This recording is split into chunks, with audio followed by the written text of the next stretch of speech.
Welcome back to my channel. This week we are going to talk about Yoruba song.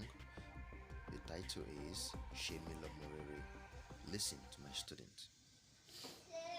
lọmọ rere Fún òbí mi, ọmọ tó gbọ́rọ̀ tó ní ìtẹríba, ọmọ tí kì í bá orí rẹ̀ jiyàn, ní kò ṣe mí o Olúwa, Olúwa wá.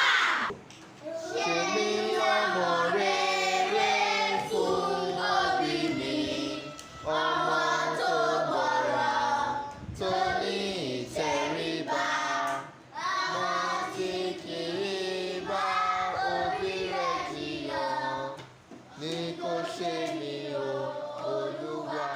Olúwa wá. Ẹ ṣeun, ẹ pàtẹ́wọ́ fúnra yín.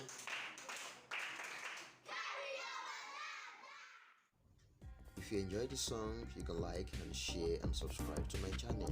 Ó dàbọ̀.